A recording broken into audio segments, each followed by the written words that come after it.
Thank you. Thank you very much. God bless you. I appreciate it. I appreciate it very much. Thank you. It's great to be here. I wanted to come here to be with you today for two very specific reasons. Number one, I was in Richland Community College here with you a few times during the campaign. This is one of the most important educational institutions in the state of Illinois. I care deeply about your future here. And I'm committed to education. I want education fully supported, and I want to have the best community college network in America right here, so our young people are trained, fully trained, well equipped with the technical training, occupational training, vocational training, and fundamental education to thrive in today's economy and take advantage of the jobs that are available in today's economy. I also am here, I want to be in Decatur. I fell in love with Decatur during the campaign. I was here a lot. This is a community of wonderful people in a great location that is a community that should be thriving. Decatur should be kicking tails compared to all communities all around the Midwest. And Decatur is suffering from a lot of the bad policies that have been going on in Springfield. And I'm committed to making Decatur one of the strongest, most prosperous cities anywhere in Illinois and anywhere in America. And I'll judge myself by how well I do that and how well Decatur's thriving. So it's an honor to be here for that reason as well.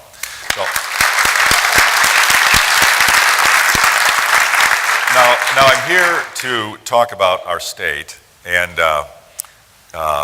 here we go. So you read about it all the time, and you can feel it. We're struggling. Debt, deficits, unemployment, rising taxes, deteriorating schools, crime in many communities. You name the issue that we could manage and lead on, we're not doing the job. And we're failing, and we're sort of in this economic deterioration, long, slow death spiral. And the other states around America are thriving, and we're not. And we've got to change that. And I'm a business guy, I'm not a politician. I'm a native son of Illinois who just loves Illinois. Raised our 6 kids here, built businesses here. And I know we can be thriving in Illinois. It's totally doable. We have the hardest working people in America here. We have the best location of any state with our resources and our transportation network. We have the most fertile farms in America. We're the commercial heart of America in the Chicago metro area. We have every reason to thrive, but we're not. And we've been losing jobs, and I tell you what frosts me. Every time I read about some company that moves over to Indiana, or some job that moves up to Wisconsin, or some corporations that decided to move to Texas, gets my competitive juice. I tell you, no more of that. I want the jobs coming here. I want the companies coming here. We've got the location. We have the people. And that's what we're going to change. And I want to turn the state around. I have a personal mission and our administrator's mission. I want us to become the most competitive state in America and the most compassionate state in America. And let me tell you what I mean by that. Competitive, I mean strongest economy, fastest economic growth, fastest rising incomes for working families, the strongest economy and the best educational institutions, the best education in America, competitive, best, always competing against the other states and other nations of the world. But I also want to be very compassionate. I believe you can judge a society, you can judge any community by how well that group of people takes care of the disadvantaged, the discriminated against, the vulnerable, the folks who need some support, who need some help. I believe, that we have a duty to help each other. I believe it's mostly should be done by individuals helping and church groups and community organizations, but there's a role for government in helping, providing a social safety net for those in need, and we need to do it well and take care of our most vulnerable citizens. And I'm committed to make that happen for Illinois. Here's the two big points I'd like to make sure you remember today. I'm going to start with this and finish with this. Today, Illinois is on an unsustainable path. I'm going to talk about why. But we are on a trajectory that's just fundamentally unsustainable, and we need a big change, a transformation to get off that path. And the folks who've been pressuring me and about the politicians in Springfield, they want to talk about what should the income tax hike be. That's what everybody wants to talk about. What should income tax be? Let me be crystal clear. Just raising taxes or just focusing on what our income tax rate will not fix the problem, will not get us on a fundamentally different trajectory. And that's what we're here to talk about today. How do we get on a fundamentally different trajectory? Let's summarize a little bit of the problem. Here, I like to compare ourselves to states. Today, I'm mostly going to talk about the 5 states that touch us. They're a relatively weak group. I mean, the Midwest has not been doing well relative to the rest of the nation by and large. So these are not high standards to be able to jump over. But I also compare ourselves to Texas, which I want to kick Texas' tail. I want to be better than Texas. I want to compare ourselves to Tennessee because Tennessee's growing, they're taking our jobs. I want to compare ourselves to Georgia and Florida, and especially to Michigan and Ohio. I'm going to compare ourselves to 13 states and see how we're doing. But today, let's just talk about the 5 states that touch us. The other states have grown. Illinois declined. Last year, Illinois lost population. We had more out-migration than any state in America. People who can choose where to live are leaving Illinois. Unsustainable and completely unacceptable. People should be wanting to come. What a great place. I love it here. I never want to leave. That's why I ran for governor. The people are leaving if they have a choice. They're leaving to find a better job, or they're leaving to get a job, or they're leaving because their company is struggling and they're taking their jobs with them. People who can choose are leaving on balance. And it ain't new. It ain't last year. This ain't, I'm making this up. You can feel it. As I've traveled the state, you talk, this is the number one surprise, how many more small companies are leaving the state than I realized, and how many people are frustrated and ready to go. Let me be clear. This is unsustainable. And when you layer on our debt and our deficit and our challenges, and this is going on, boy, oh boy, big trouble. Big, big trouble. And this is a big deal to me. Real incomes for families in Illinois, real adjusted for inflation, have been falling. And they'll bounce around, they'll spike a little bit here and there, but the general trend is the wrong way. This needs to be going up every year. We need the real income, the real adjusted for inflation incomes for our families rising. I will judge myself based on that. This needs to be going up, not going down.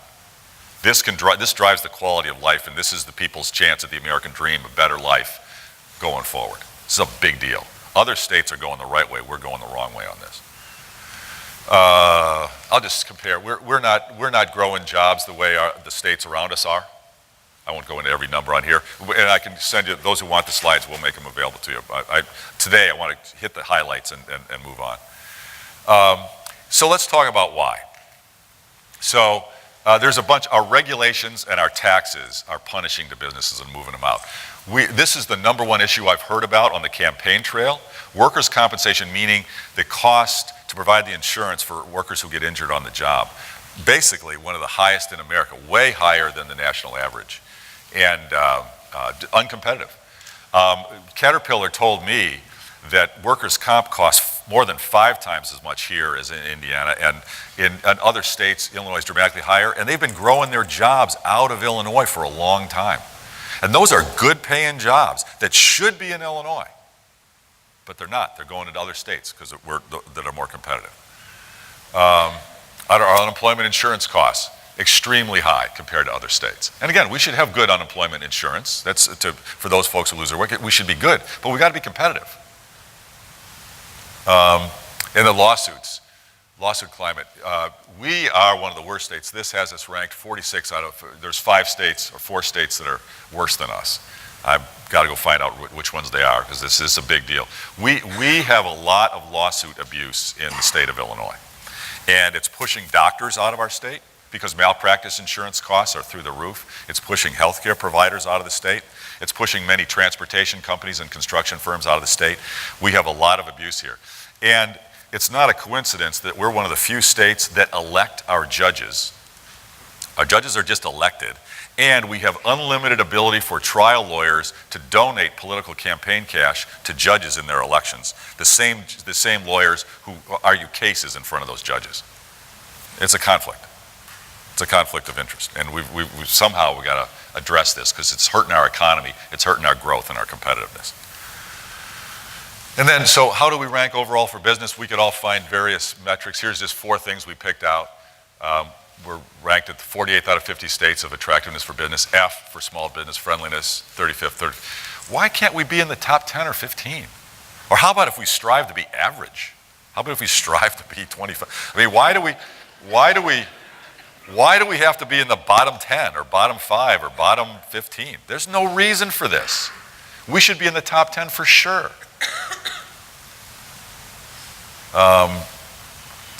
This is a big issue. This is the number one complaint after workers' comp. The number one complaint I hear from businesses is our property taxes through the roof. We're the highest. And it's one of the top complaints I hear from homeowners as I've traveled the state. And I've met with families who say, we're on a fixed income, we're going to have to sell our house. We can't afford our property taxes anymore. Our property taxes in Illinois are punishingly high. Basically, it's us and New Jersey are neck and neck for highest property taxes in America. And it's not a coincidence that us and New Jersey are neck and neck for out-migration. New Jersey and Illinois are the two states that people leave the most from. It's not sustainable. We've got to bring down the property tax burden on our homeowners and our business owners. High property taxes, the pension costs at the local level, and we'll talk more about pensions. We have 7,000 units of government in Illinois, double the average state, and 2,000 more units of government than the average state. So we have mosquito abatement districts and water treatment districts and townships, and we have stuff. And that stuff has cronyism, much of that stuff has a pension, much of that stuff has high salaries, and we are a bureaucrat heaven of government, and we got to bring that down. We also have high costs built in. We have restrictions on competitive bidding. Project labor agreements, which basically the unions have worked it out with the politicians, that the unions get to negotiate their contract with the politicians, who they've influenced with campaign cash, and then impose those contracts on the businesses that contract with the state. Not a good idea. And those project labor agreements, on average, for the average construction project, drives up costs 18%. And if we're spending billions of dollars that I want to spend to help build schools like Richland and expand schools like Richland, if it costs 18% more than it otherwise would with competitive bidding, I can build fewer classrooms. We can get fewer Richlands built. We can expand Richland less if that cost is driven up. We got to bring that cost down. Prevailing wage. We force, when the state bids out work, we force what the wages are that the companies that bid pay. Why not let the market set it? Why not have true competitive bidding? Just on education projects alone, we're getting all the data now, but $1.6 billion spent beyond what we would have if it was just free market, true competitive bidding. How many more Richlands could we build for $1.6 billion? How many more classrooms and how much more technical equipment could we bring into Richland if we had that $1.6 billion? It's a lot of money, and the uncompetitive bidding is a big deal. Here, other issues with local government. We share $6 billion of our tax revenue, the state does, with local governments, but we put on billions of dollars of what unfunded mandates, meaning regulations that we don't get the local governments to have the money for. We cause a lot of cost to get pushed down to local governments that's not paid for. And it pushes property taxes up through the roof, and we've got to change this dynamic of the unfunded mandates.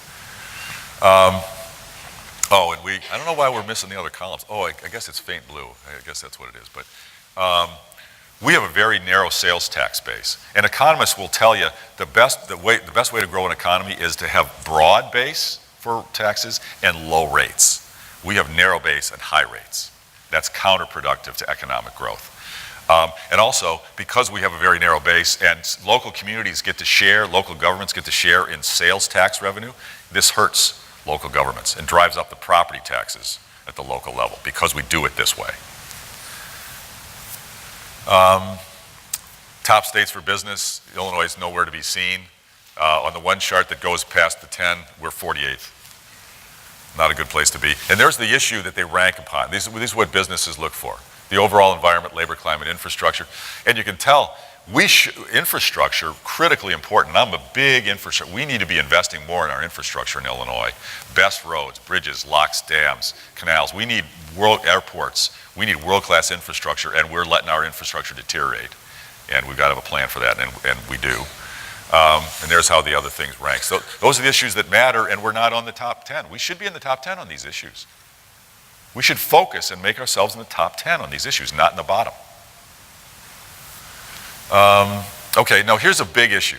So the states that are really growing don't force unionization into their economy. People can choose whether to join a union or not. I believe that's the right thing. And I'm not advocating that Illinois become a right-to-work state. I do not advocate that. But I do advocate local governments, local voters being able to decide for themselves whether to be right-to-work areas, right-to-work zones. That's allowed under federal labor law. And that would allow our communities, especially those that are suffering from high unemployment, counties and municipalities that are suffering from high unemployment, to put in right-to-work zones, or what I call employee empowerment zones, in their areas to attract businesses so that we can compete with Indiana and Michigan and Tennessee and Texas that don't have forced unionization like we do here. And we don't have to do it statewide to compete. I'm not advocating statewide, but I want local voter control of this issue so we can have economic empowerment, employee empowerment zones.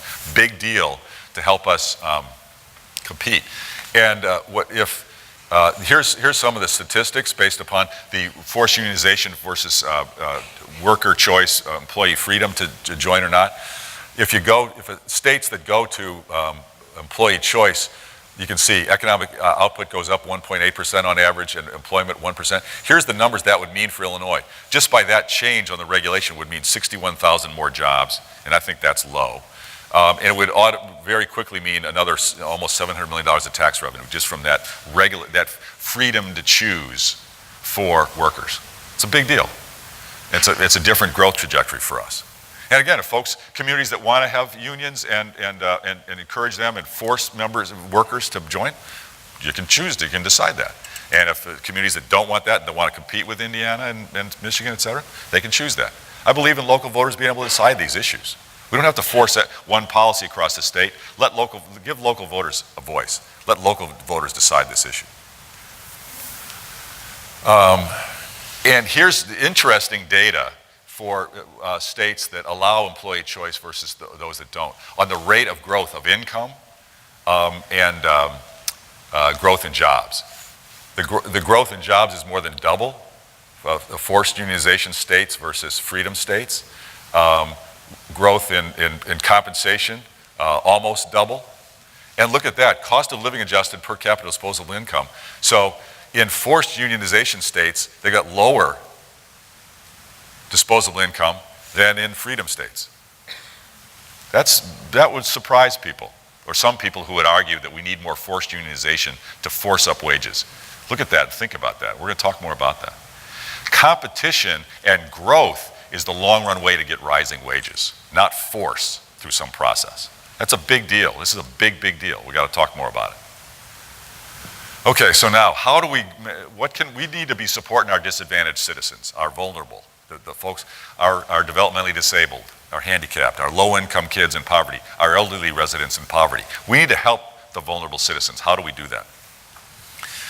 Let's look first. I'm a believer in Medicaid. I believe we should have a program to help provide health care services to low-income families. Look at what's going on in Illinois. There's our population, which is basically flatlined. People have been leaving by choice, but the birth rate has been higher than the death rate. And birth rate being higher than death rate, that's a wonderful thing. That's a wonderful.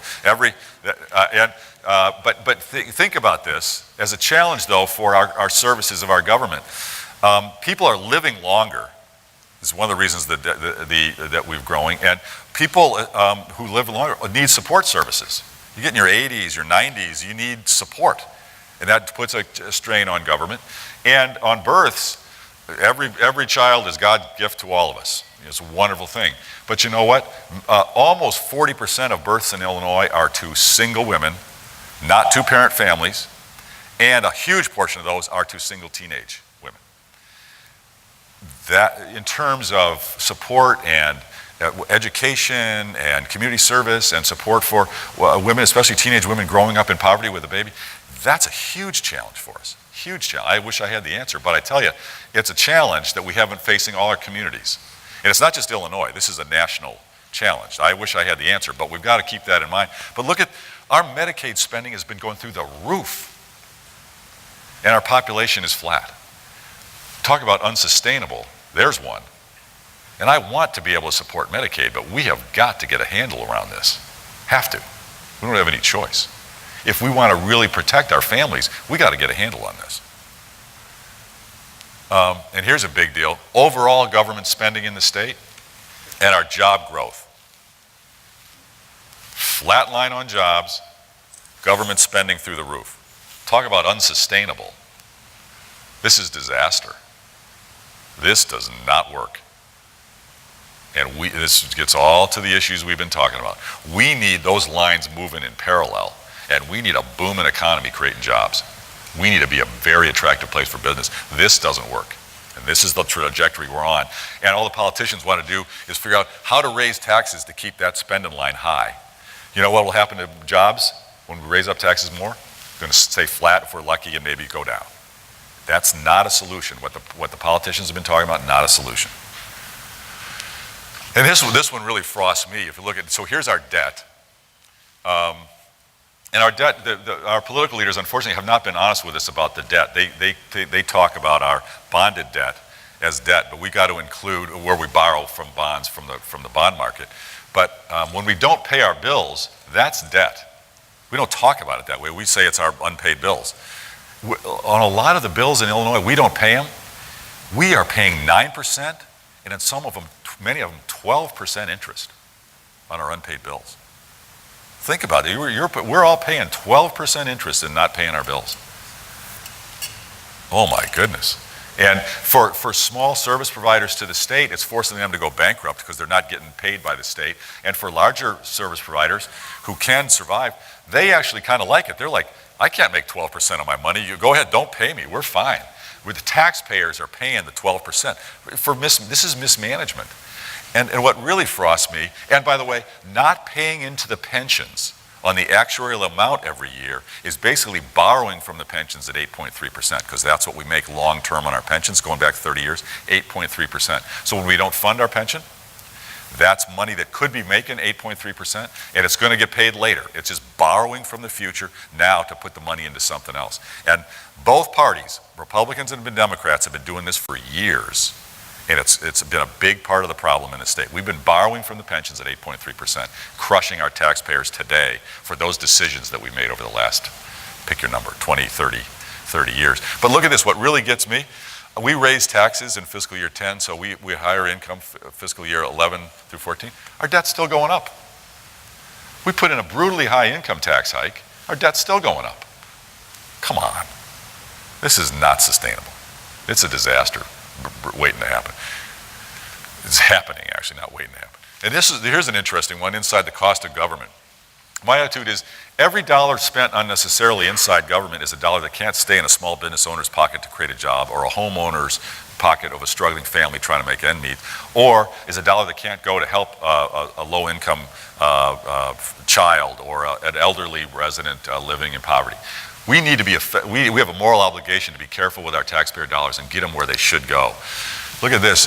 There's been a decline in the number of state people, government workers, but the payroll is still going up.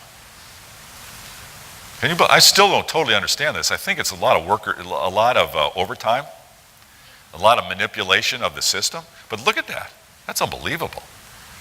Number of people working going down, payroll still rising. And every dollar spent unnecessarily is out of our social services safety net and out of our economy to create jobs. This is a mess. I got to get my hands around this. I don't know the answer on this yet, but we're going to work on it. Our insurance cost for our government workers is one of the worst. Our employees contribute much less to their insurance, but the premiums are among the highest. Not sustainable, not competitive. This is something that surprises folks when I show this. And again, I believe people should have a good retirement. Our workers, everybody should have a decent retirement. But we'll look at here, this is a person, this is not a above average person, this is a little bit below average. A worker who's an average state worker with an average career earnings of $39,000, which is pretty typical, little below the average. Over their career, they pay in $40,000 into the pension. That's the average for somebody, the average person. In retirement, they take out over $820,000.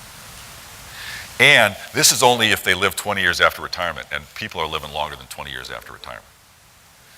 That math doesn't work.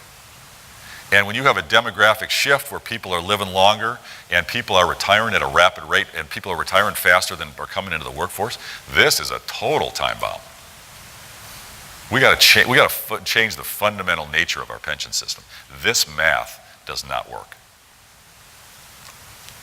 And we've had a lot of abuses in the system. One of them is spiking.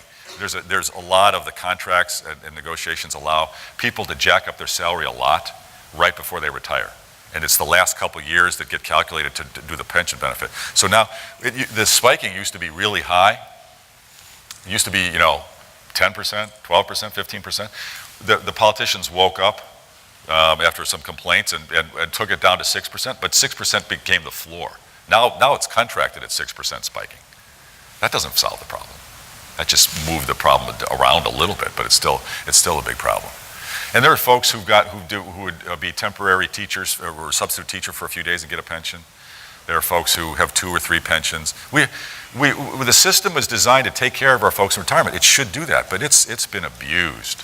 There's a lot of bad things have gone in the system, and we got to change it. It's not fair to the taxpayers, and it's not sustainable. It's not fair to the honest workers either. Okay, so now let's talk. We touched on project labor agreements before, but here's a little bit for cost. We talked about the 18%. This is big, big money, 18% when you look at the Illinois Department of Transportation. Billions of dollars get spent here when we have to spend 18% more. That's a lot fewer roads we can build. That's a lot fewer dams we can construct. That's fewer schools like Richland we can build. Here's one study, $1 billion out of the tollway costs, toll payers, $1 billion more because of that process.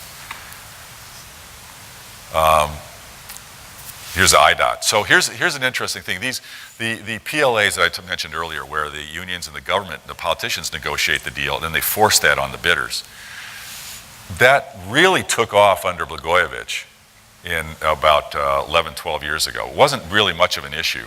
Now it's up over 50, 60% of the contracts are forced, these project labor agreements. And with the savings, you can see we're spending hundreds of millions of dollars every year, more than we would have otherwise if we didn't have that. And I'll show in a minute, when you look at the unions that cause this negotiation are the same ones who've given tens of millions of dollars to Blagojevich and Quinn. It's a conflict of interest where they're getting a special deal for the politicians in their election that's costing toll road drivers and our schools like Richland and other beneficiaries of our construction projects to spend hundreds of millions of dollars more. It's corrupt, it's a conflict, and it's hurting our economy and hurting schools like Richland and roads like here, Macon County, Sangamon County, everywhere. Here's more savings from the Capital Development Board. I won't go into the detail. It's the same issues. But look at, back under Blagojevich, it was very small. Look at now, it's rocketed, especially with Quinn. Look at what Quinn did. Look at what Quinn did, took it doubled. Forced these PLAs in there. And look at where his campaign cash came from. It ain't a coincidence. Corrupt conflict of interest. Enforcing, and so the other, it's PLAs, and it is forcing what the pay scale is if you contract with the state. We've touched on this earlier. This is costing taxpayers, schools like Richland, other projects. We can't do as much because our money gets spent. The projects all cost more. We can't do as much to help our citizens because of this. Oh, and here we go. So other states have begun to deal with. So Illinois finally woke up and stopped the corruption for years in business. So today, a business that contracts with the state can't give state political contributions anymore. That's a good thing. Frankly, Republicans use that system a lot to get campaign cash for the Republicans, and then they would contract with the businesses and give them preferential treatment. Republicans did that kind of shenanigans for a long time. That's mostly, well, it's been diminished. I won't say it's gone, but it's diminished. But Illinois has restrict businesses, but we don't restrict the government unions. They contract 100% with the state government. And they give unlimited to the politicians. And how's it going? If you're an elected official and I'm a union leader and I say, you're running for office, I'll give you $5 million of my dues for your election. I'll give you 5,000 of my members to work for your campaign. They're all paid by the taxpayers, but I'll have them do it when they can. And then after you get in, let's negotiate my pension and my work rules and my health care. I mean, the taxpayer's on the outside. It's a conflict of interest. It's a closed loop. And this is what's going on. Big problem. And it's driving up our bureaucracy, and jobs are leaving. It's that closed loop up there. That's what's going on. Contracting, the unions that contract with the state. Big, I think it's the number one conflict of interest in our government today. And here's they're paying about, here's the average, almost $900 a year. And here's the numbers. The groups, the top government unions, virtually all of it, $25 million to Quinn and Blagojevich to get some of those deals. $25 million is a lot of money. A lot of money in campaigns. And here's the bottom line challenge for us. Here's where we want the money to go. We want it in the classrooms. We want it in with the teachers teaching you at Richland College. We want the money in the classroom with the teachers for their current pay and with the students. We want the money with their service recipients. We want the money with their family in need. And every dollar that gets taken out on the way there keeps the dollar out of where it should end up and out of the pocket of the business owners that are creating that tax dollar in the first place. That's got to change. We got to focus on that, the bureaucracy there. That's where we're focused. And here's a really big deal. Everybody in Springfield I talk to, the politicians want to talk about the income tax rate. What we've got to look at is the tax base, but then really focus on how do we get a booming economy, because that's part of the multiplier that creates the tax revenue. If we're booming, rising incomes, more sales, more tax revenues. That's the real answer to the quality of life and the American dream come true, and we're not focused enough on that. I'm focused like a laser on that. Here's the bottom line solution again. This is the message that I've got to bring. So my State of the State speech is February 4th. This is some of these slides I won't be using for that, others I will. And I'm traveling the state. Actually, I'm going to the U of I in Champaign Thursday this week, and I'm going to talk about our education reforms, about more money, especially for low-income school districts, more expansion of the community college network, and bring in more vocational and occupational training. Because the key to our success, if we can get a booming economy, creating a lot of jobs, and we can have the best trained, best educated young men and women like you guys in America, every other problem begins to be dealt with. If we don't do those two things, we won't ever really fix our problems. And that's why I'm committed to you guys in this room. I'm committed to Decatur and this Richland College. You are the reason, you're measuring how you guys are doing is the metric for how I'm doing for the whole state. So I think, do we have time for questions? I don't know how are we doing on time? We have one or two? If somebody's got a couple questions, I'll be happy to. Yes, sir. I think you have a great plan. I think the problem that everybody has is cooperation throughout the government. So you're talking about fighting some pretty strong special interests. Yeah, yep. How do you expect to win that battle? Yeah, it's a great question. So how do we get things done given the power of the special interest groups? So the key thing is that we have bipartisan commitment to reform, and that we support the members of the General Assembly who will stick their necks out and take some tough votes.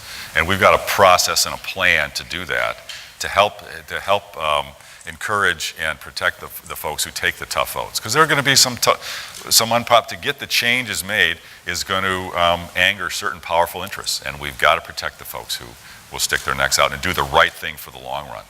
I can do this myself with the Republican caucus, because I'm, as a Republican and as a guy, I don't care whether I'm reelected. I did not run to worry about reelection. I want to make my decisions based upon the next generation, not the next election. And if people vote me out, I'm not going to, believe me, I won't shed a tears about it. But you know what? And my wife, and believe me, my wife will be ecstatic. But you know what? I think if we get these things done, we will be in such a better place 3 years from now. I think I'll win by a big margin. But in the next 18 months, boy, it ain't going to be Mr. Popularity.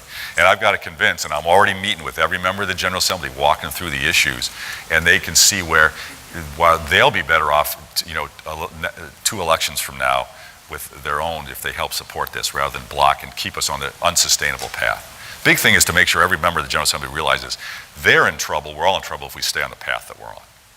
And that's what we're hitting hard. But that's a great question. That's in some ways the most important. That's because we got to get it done through the General Assembly. I can do it a lot by the talented team I'm building. I can do a lot by executive order, but I'm going to need a lot of the legislature's help to get this. And that we've got a plan to work that out. I had breakfast this morning with the speaker, Madigan, talking about these types of issues. We're working closely together. One last question. Anybody else have one? Yes, sir. Yeah, I'm Zach Shumpley, a reporter with the school newspaper, The Communicator. And I was just wondering, us as college students were wondering, how does your appointment impact us, and how should we be involved? Well, it's a great question. How can you be involved? I will encourage you, and one of the reasons I'm here, I'd like to talk among your friends what's going on in the state. I want great careers for you when you get out of school. Great job opportunities and it's not just a career where you can be moving up in income and challenge in your life, and to make sure that you've got the best teachers in America here in your college, and that you've got the resources here so you can thrive. That's the core. Spread that message, and I'll tell you, when I'll be calling out, and I'll just be spreading the word through the media. There'll be certain votes coming up or certain tough discussions going on. I'll reach out and say, please call your state representative, call your state senator, call into the speaker's office. Come over. Springfield's 45 minutes? Come on over and come in and attend the committee hearing. Maybe carry a sign. You know what? Politicians react to what the voters make clear they want. If you help get that message out, we'll get these changes made, and you guys will have a great future in Illinois. You've got every reason to be thriving, so you don't have to go to Texas for your career. You don't have to go to Indiana for your career. You're going to do it right here. So you're helping that process, and I'll be reaching out and letting you know, come on down. This is a big vote or a big issue. Come on and help out, and you can make a big difference. All right. God bless you. Thank you very much, everybody. Look forward to working for you. Thank you.